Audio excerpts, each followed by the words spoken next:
بسم الله الرحمن الرحيم وبه نستعين والصلاة والسلام على النبي الأمين محمد وآله وصحبه أجمعين أما بعد. قال الله تعالى بعد أعوذ بالله من الشيطان الرجيم لمثل هذا فليعمل العاملون. وقال النبي صلى الله عليه وسلم كن عالما أو متعلما أو محبا أو مستمعا ولا تكن الخامس فتهلك أو كما قال عليه الصلاة والسلام. اسٹیج پر رونق افروز صدر عالی قدر گرامی قدر علماء کرام اور آپ تمام حاضرین مجلس اور عزیز طالبات اور پیاری ماں اور بہنوں، حضرت مولانا عبدالشکور جامعی صاحب کی عمر ماشاءاللہ اچھی خاصی آ گئی ہے، لیکن وہ اتنے متحرک اور فعال ہیں کہ ہم لوگوں کو بھی پیچھے چھوڑ دیتے ہیں اور کھڑے ہو کے تقریر کر کے ہم لوگوں کو مشکل میں بھی ڈال دیتے ہیں کہ اب جب انہوں نے اس عمر میں کھڑے ہو کے تقریر کی ہے اور میں بیٹھ کے تقریر کروں تو لوگ یہ خیال کریں گے کہ مولانا جوان ہے اور میں بوڑھا ہو گیا ہوں، تو میں اپنے اوپر یہ الزام قبول کرنے کے لیے ابھی آمادہ نہیں ہوں۔ اسی لیے میں نے خیریت اس میں جانی کہ کھڑے ہو کر کچھ عرض کروں، اور اس لیے بھی ضروری تھا کہ وقت کم ہے، پیر دکھنے لگے گا تو مجھ کو بھی اندازہ ہو جائے گا کہ تقریر ختم کر دینی ہے۔ اس سے پہلے کہ میں کچھ عرض کروں، ابھی حضرت مولانا عبدالشکور صاحب نے مدرسے کی جو روداد بیان فرمائی اور مدرسے کی جن ضروریات کا ذکر کیا اور بار بار اس پر زور دیتے رہے کہ آپ حضرات دعا فرمائیے، میرے خیال میں زیادہ دعا بغیر حرکت و عمل کے پسندیدہ چیز نہیں ہے، تو دعا کے ساتھ دوا بھی ضروری ہے۔ اورنگ آباد غیرت مند مسلمانوں کا شہر ہے۔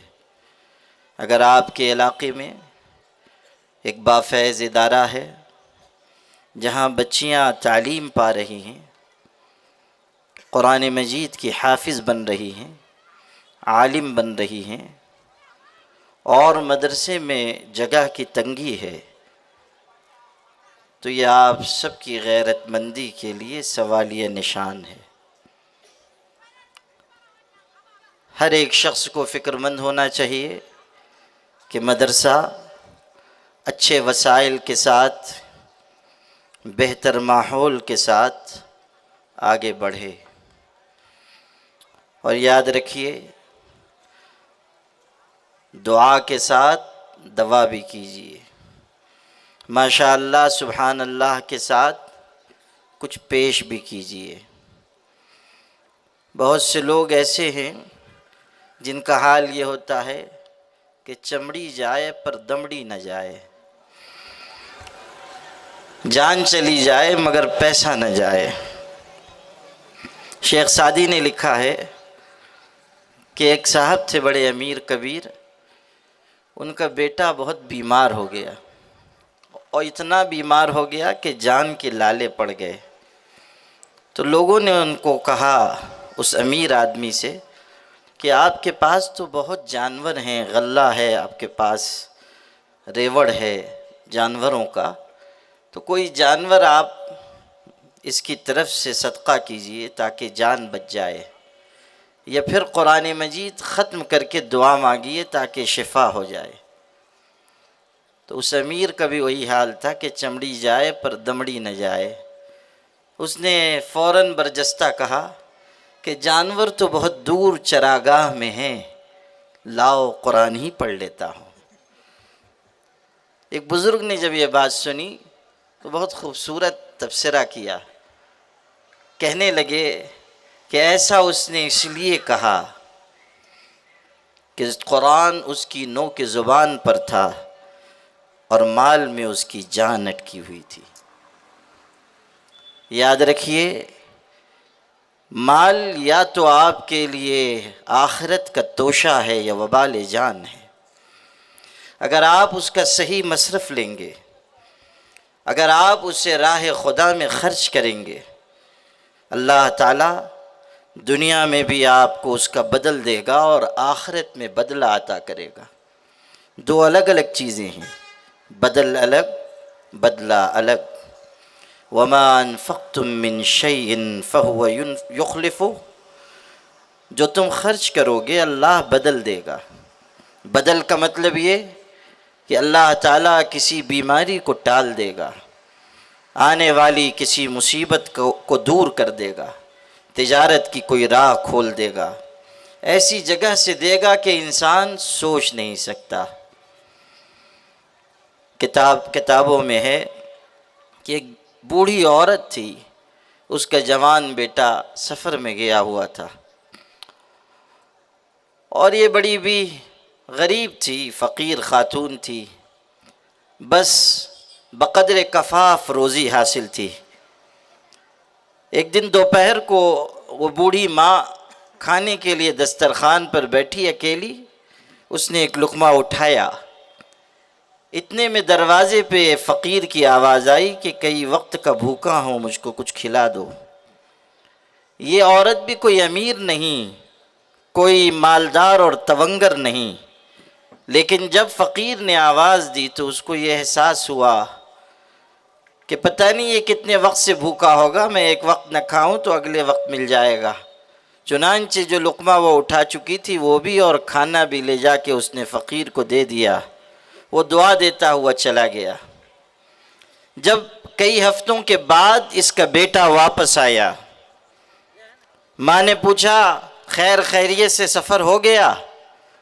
تو بیٹے نے کہا کہ امی جان بس دعا کام آ گئی، کسی کی کوئی عمل کام آ گیا کہ میں زندہ سلامت واپس آ گیا، ورنہ میں تو مر چکا ہوتا۔ ہوا یہ کہ میں سفر میں ایک خوفناک جنگل سے گزر رہا تھا، تنے تنہا اکیلا، اتنے میں ایک شیر دہاڑتا ہوا سامنے آ گیا اور قریب تھا کہ وہ مجھ کو نگل جائے۔ موت نگاہ کے سامنے تھی، اتنے میں ایک سفید پوش کہیں سے ظاہر ہوا اور اس نے اپنے ہاتھ کے نیزے سے اس شیر پر حملہ کیا اور اس کو مار ڈالا، اور جب شیر مر گیا اور میں بچ گیا تو وہ شخص جانے لگا۔ میں نے کہا ذرا بتاتے تو جاؤ کون ہو جس نے مصیبت کے وقت میری مدد کی؟ تو وہ شخص پلٹا اور مسکرایا اور ایک جملہ کہا کہ یہ لقمہ اس لقمے کے بدلے میں ہے، اور یہ کہہ کر وہ غائب ہو گیا۔ میں سمجھ نہیں پایا۔ ماں نے کہا کون سا دن، کون سی تاریخ، کون سا وقت؟ بیٹے نے بتایا تو یہ وہی وقت، وہی دن، وہی تاریخ جب ماں اپنا لقمہ غریب کو دے رہی تھی۔ گویا کہ اللہ نے بتایا تو نے اپنا لقمہ فقیر کو کھلایا تو اللہ نے اس کی برکت سے تیرے بچے کو شیر کا لقمہ بننے سے بچا لیا۔ یہ ہے وہ چیز جس کو قرآن نے یوں کہا وَمَا أَنفَقْتُم مِّن شَيْءٍ فَهُوَ يُخْلِفُهُ، اگر راہ خدا میں خرچ کرو گے اللہ بدل دے گا اور بدلہ وہ بھی عطا کرے گا۔ اس کی آیتیں اور جگہوں پر آئی ہیں، ارشاد ہے مَثَلُ الَّذِينَ يُنْفِقُونَ أَمْوَالَهُمْ فِي سَبِيلِ اللَّهِ كَمَثَلِ حَبَّةٍ أَنبَتَتْ 7 سَنَابِلَ فِي كُلِّ سُنبُلَةٍ 100 حَبَّةٍ وَاللَّهُ يُضَاعِفُ لِمَن يَشَاءُ وَاللَّهُ وَاسِعٌ عَلِيمٌ۔ سورہ بقرہ میں 3 پارے میں ارشاد ہو رہا ہے کہ راہ خدا میں جو لوگ خرچ کرتے ہیں ان کی مثال ایسی ہے جیسے ایک دانہ زمین میں ڈالا جاتا ہے اور اس سے ایک بالی اگتی ہے، اور اس میں ایک پودا اگتا ہے اور اس میں 7 بالیاں اور ہر بالی میں 100 دانے، یعنی ایک دانے سے 700 دانے اللہ اگاتا ہے۔ یہ اسی کی طاقت ہے، یہ اسی کی قوت ہے۔ کسان اناج نہیں پیدا کرتے، قرآن میں اعلان ہوا أَأَنْتُمْ تَزْرَعُونَهُ أَمْ نَحْنُ الزَّارِعُونَ، تم کھیتیاں اگانے والے ہو یا ہم کھیتیاں لگانے والے ہیں۔ اللہ کی ذات ہے جو ایک دانے میں زندگی پیدا کرتی ہے، اللہ کی ذات ہے جو ایک دانے سے 700 دانے عطا کرتی ہے۔ اقبال نے کہا تھا، پالتا ہے بیج کو مٹی کی تاریکی میں کون، کون دریاؤں کی موجوں سے اٹھاتا ہے سحاب، کس نے بھر دی موتیوں سے خوشے گندم کی جیب، کس کی ہے یہ زمین، کس کا ہے یہ نور آفتاب، کون لایا کھینچ کر پچھم سے باد سازگار، موسموں کو کس نے سکھلائی ہے خوئے انقلاب۔ ان سارے سوالوں کا ایک جواب، اللہ لا الہ الا هو الحی القیوم، اللہ ہے، وہی اللہ ہے جو یہ سارے انتظامات کرتا ہے، نظام کائنات اس کے دست قدرت میں اور لامحدود خزانے اس کے پاس ہیں۔ وَإِن مِّن شَيْءٍ إِلَّا عِندَنَا خَزَائِنُهُ وَمَا نُنَزِّلُهُ إِلَّا بِقَدَرٍ مَّعْلُومٍ، ہر چیز کے خزانے، لامحدود خزانے اگر کسی کے پاس ہیں تو وہ اللہ ہے۔ اعلان ہوا ما عندکم ینفد وما عند اللہ باق، جو کچھ تمہارے پاس ہے وہ انسانوں مٹ جانے کے لیے ہے، ختم ہو جانے کے لیے ہے۔ تمہاری دولت، تمہاری شہرت، تمہاری عزت، تمہارا اقتدار، تمہاری زندگی، تمہارے مکانات، تمہاری سواریاں، تمہاری مرغن غذائیں، تمہاری اولادیں، تمہاری نسلیں، کوئی چیز ایسی نہیں ہے جس کو بقا ہو۔ فنا کا نظام ہر ایک کے لیے، ما عندکم ینفد، جو کچھ ہے مٹ جانے کے لیے ہے، تمہارے پاس جو ہے وہ مٹ جانے کے لیے ہے۔ امیر یہ نہ سمجھے میری دولت ہمیشہ کے لیے، بادشاہ یہ نہ سمجھے میری بادشاہت ہمیشہ کے لیے، عالم یہ نہ سمجھے کہ میرا علم مجھے شکنجے موت سے بچا سکے گا۔ دنیا میں کوئی ایسا آیا نہیں جو باقی رہا، نہ جام رہا نہ ساقی رہا۔ دنیا ایسی ہے جو فنا کے نظام کے ساتھ متصف ہے۔ دنیا جب سرائے فانی دیکھی، یہاں کی ہر ایک چیز آنی جانی دیکھی، جو آ کے نہ جائے وہ بڑھاپا دیکھا، جو جا کے نہ آئے وہ جوانی دیکھی۔ تو جو کچھ تمہارے پاس ہے مٹنے کے لیے ہے، اور جو کچھ اللہ کے پاس ہے باقی رہنے کے لیے ہے۔ اللہ کے پاس جو نعمتیں ہیں ان کو قرار ہے، ان کو بقا ہے، ان پر فنا نہیں۔ اسی لیے ارشاد ہے والباقیات الصالحات خیر عند ربک ثوابا، باقی رہنے والی بہترین چیزیں اچھے اعمال ہیں، اچھے اور بہترین اخلاق ہیں، وہ چیزیں باقی رہنے والی ہیں۔ جو سرمایہ آگے گیا وہ باقی رہا۔ ہمارے آقا حضرت محمد مصطفیٰ صلی اللہ علیہ وسلم کے بارے میں یہ بات ملتی ہے کہ آپ نے بکری ذبح فرمائی اور ہماری ماں حضرت عائشہ سے کہا کہ یہ بکری لوگوں میں تقسیم کر دو، اور پھر آپ دولت قدے سے تشریف لے گئے۔ کچھ وقت کے بعد تشریف لائے، آپ نے پوچھا تم نے وہ بکری تقسیم کر دی؟ حضرت عائشہ نے کہا ہاں، پوری بکری تقسیم کر دی، صرف ایک شانہ باقی ہے۔ ہزاروں رحمتیں ہوں ہمارے آقا حضرت محمد صلی اللہ علیہ وسلم پر کہ آپ نے کیسا خوبصورت جواب دیا، چشم کشا، فکر انگیز، حقیقتوں سے نقاب اٹھانے والا جواب۔ آپ نے فرمایا عائشہ وہ ساری بکری باقی ہے سوائے اس ایک شانے کے، جو تم نے راہ خدا میں تقسیم کر دیا وہ باقی ہے، اس کا اجر ملے گا، اور جو تم کھا لو گی وہ ختم ہو جائے گا۔ ایک روایت میں یہ بات ہے کہ آپ نے یہ آیتیں تلاوت کی، الہاکم التکاثر حتی زرتم المقابر، تمہیں مال و اولاد کی کثرت نے دھوکے میں ڈال دیا، یہاں تک کہ قبرستانوں میں جاتے ہو تب بھی مال مال اور دنیا دنیا اور جاہ و عزت کی باتیں کرتے ہو۔ پھر آپ نے فرمایا یقول ابن آدم مالی مالی، ابن آدم کہتا ہے میرا مال میرا مال۔ ارے تیرا کیا مال جو تو نے کھایا ختم کر دیا، جو پہنا بوسیدہ اور پرانا کر دیا، ہاں جو تو نے راہ خدا میں دیا اسے محفوظ کر دیا۔ جو اللہ کی راہ میں ہم دیں گے وہ باقی رہنے والا ہے۔ اس لیے مدارس اسلامیہ کی ضرورتوں پر خرچ کیجئے اور اپنی سعادت سمجھ کے خرچ کیجئے، یہ نہیں کہ آپ دیں اور اپنا احسان مند مدرسے والوں کو بنائیں۔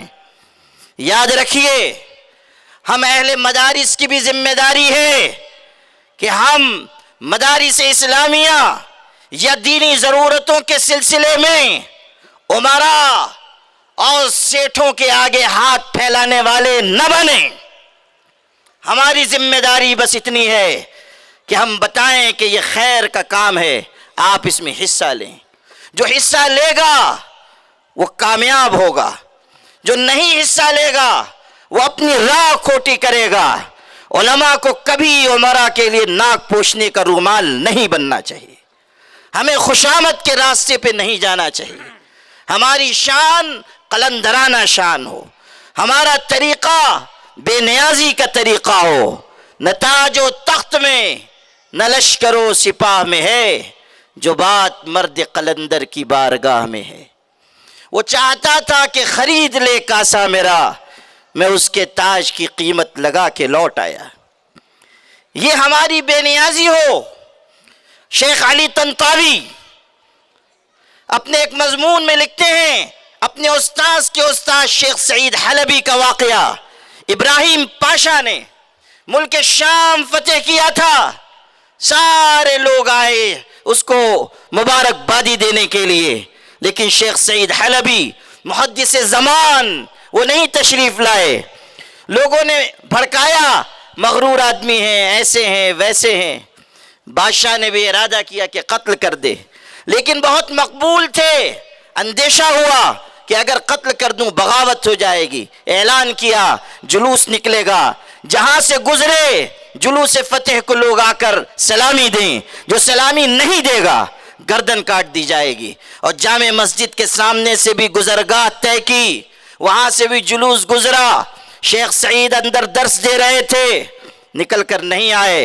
ابراہیم پاشا غصے میں مسجد میں داخل ہوا سپاہیوں کے ساتھ، چاہتا تھا کہ کوئی سپاہی آگے بڑھ کے گردن اتار دے، لیکن اس مرد درویش کی شان یہ تھی کہ سپاہیوں کے بازو شل ہو گئے، کسی میں ہمت نہیں کہ آگے بڑھے۔ وہ حدیث کا درس دے رہے تھے، جاری رکھا۔ اس دن پیر میں درد تھا اس لیے پیر پھیلا کر درس دے رہے تھے، یا لوگ کہتے ہیں کہ نہیں جان بوجھ کر پیر پھیلایا۔ بادشاہ کھڑا ہے، ان پر کوئی اثر نہیں، درس جاری رہا۔ انسان کی بے حقیقتی پر ایسی گفتگو کی کہ بادشاہ کا دل ندامت سے بھر گیا، تأثر کے عالم میں واپس لوٹا، اپنے خادم خاص کو محل میں طلب کیا، اشرفیوں کی تھیلی دی، کہا شیخ کو جا کر پیش کرو، معذرت بھی کرو، ہمارا سلام بھی پیش کرو، دعا کی گزارش کرو، بہت بڑے انسان ہیں۔ خادم آیا، اشرفیوں کی تھیلی پیش کی اور کہا کہ میرے مالک میرے آقا نے بھیجا ہے، قبول فرمائیے۔ اب سننا شیخ سعید حلبی کا جواب، فرمایا سلم علی سیدک وقل لہ ان من یمد رجلیہ فلا یمد یدیہ، جاؤ اپنے آقا سے میرا بھی سلام کہہ دینا، اور کہہ دینا کہ جو شخص پیر پھیلاتا ہے وہ کبھی ہاتھ نہیں پھیلاتا، جو آدمی پیر پھیلاتا ہے وہ کبھی ہاتھ نہیں پھیلاتا۔ یہ ہے ہمارے بزرگوں کا طریقہ، یہ ہے ان کی بے نیازانہ شان، اسی کے ہم وارث بنائے گئے ہیں۔ ہم ضرورت کا اظہار کریں اور لوگوں کو متوجہ کر دیں اور بس، اس کے بعد ہم اپنے خول سے باہر نہ آئیں۔ ہمارا پھٹا ہوا بوریا بھی ہمارے لیے تخت سلیمان سے بڑھ کر ہے۔ ہم اپنی فقیری میں خوش، ہم اپنی قلندرانہ اداؤں کے ساتھ زندگی گزارنے والے اسی شان کے ساتھ مدرسے چلے ہیں، اسی شان کے ساتھ چلیں گے۔ میرے بھائی، مدارس اسلامیہ ہمارے ادارے نہیں ہیں، یہ پاک پروردگار کے کلام کی خدمت کے ادارے ہیں۔ اگر 10-20 نہیں مدد کریں گے، خدا کسی اور کو توفیق عطا فرمائے گا، اللہ غیب سے اسباب پیدا فرمائے گا، شرط یہ کہ ہمارے اندر خلوص ہو، ہمارے اندر للہیت ہو، سمت قبلہ درست، اللہ تعالی راہیں خود پیدا فرمائے گا۔ اس لیے میرے بھائیو، آپ کو بھی متوجہ کیا گیا ہے کہ زمین، یہاں پر زمین کی ضرورت، تعمیر کی ضرورت، بچیوں کی کفالت کی ضرورت، ہم بھی اپنی سعادت سمجھیں اور سعادت سمجھ کے مدد کریں۔ سعادت سمجھ کے مدد کریں گے، اللہ نوازے گا، کہاں سے دے گا وہ جانتا ہے۔ اور آج کے دور میں مدارس کی حفاظت، مدارس کی خدمت کل سے زیادہ اہمیت رکھنے والی ہے۔ آپ نہیں دیکھ رہے کہ وندے ماترم پڑھنا لازمی قرار دیا جا رہا ہے؟ آپ نہیں دیکھ رہے کہ نیو ایجوکیشن پالیسی ہم پر مسلط کی جا رہی ہے؟ آپ نہیں دیکھ رہے کہ شرک کی یلغار ہو رہی ہے اور ہر طرف سے مصائب کی بوچھار ہے؟ اس بیچ میں ان اندھیریوں کے درمیان امید کی شمع اگر کوئی ہے، وہ مدرسہ ہے۔ مدارس اسلامیہ ملت اسلامیہ کی تقویت کا ذریعہ ہے، اور مدارس اسلامیہ حفاظت دین، صیانت دین، اشاعت دین کا سب سے بڑا مرکز ہے۔ دنیا میں آسمان کے نیچے اور زمین کے اوپر اگر دعوت دین کا سب سے بڑا مرکز کوئی ہے، مدرسہ ہے۔ یہی مدارس ہیں جہاں سے وہ جیال افراد تیار ہو کر نکلتے ہیں جو داخلی اور خارجی فتنوں کے مقابل سد سکندری بن کر کھڑے ہو جاتے ہیں۔ شکیلیت ہو، قادیانیت ہو، گوہر شاہیت ہو، غامدیت ہو اور فتنے ہوں، ان سب کا مقابلہ اگر کوئی کرتا ہے، مدرسے سے نکلنے والے لوگ، کمیونزم ہو، سوشلزم ہو، کیپٹلزم ہو، دنیا کے باطل نظریات ہوں، سیاہ کو سیاہ اور سفید کو سفید کہنے کی قوت اگر کسی میں ہے، مدرسے کی چٹائیوں پر بیٹھ کر پڑھنے والوں میں۔ یہ مدارس کا امتیاز رہا ہے، کل بھی تھا اور آج بھی ہے، اور انشاءاللہ آئندہ کل بھی باقی رہے گا۔ ہماری ذمہ داری ہے کہ ہم مدارس اسلامیہ کو اپنے خون جگر سے سینچیں، اور جو حافظ بن رہے ہیں، عالم بن رہے ہیں، یا حافظہ اور عالمہ بن رہی ہیں، ان کی حوصلہ افزائی کریں۔ نکل کر دیکھیے کہ ارتداد کس طرح گھروں کے دروازوں پہ دستک دے رہا ہے۔ آج 14 فروری ہے، نکل کر دیکھیے کہ حیا اور شرم کا لباس کس طرح تار تار کیا جا رہا ہے۔ بے حیائی، بے شرمی، بدکرداری، زناکاری اور فحاشی اور عریانیت کی فضاؤں میں حیا کا پرچم لہرانے والی یہی مدارس اسلامیہ سے اٹھنے والی بچیاں ہیں۔ یہی ہیں جو کائنات میں یہ کہہ رہی ہیں کہ شرم اور حیا کے بغیر کوئی انسان کہلانے کا حقدار نہیں۔ یاد رکھنا، دنیا میں اور بھی درسگاہیں ہیں، دانشگاہیں ہیں، سب کی اہمیت سر آنکھوں پر۔ ہم کسی کی تحقیر نہیں کرتے، لیکن ہمارا یہ کہنا ضرور ہے، کہ وہ تعلیم جو انسان کو انسان نہ بنائے تعلیم کہلانے کی حقدار نہیں، وہ جہالت ہے۔ اللہ سے کرے دور تو تعلیم بھی فتنہ، املاک بھی اولاد بھی جاگیر بھی فتنہ، ناحق کے لیے اٹھے تو شمشیر بھی فتنہ، شمشیر ہی کیا نعرے تکبیر بھی فتنہ۔ وہ تعلیم جو راہ راست سے دور لے جائے۔ آپ دیکھیں جیفری ایپسٹین نام کے ایک بد کردار شخص کے انکشافات سامنے آئے ہیں۔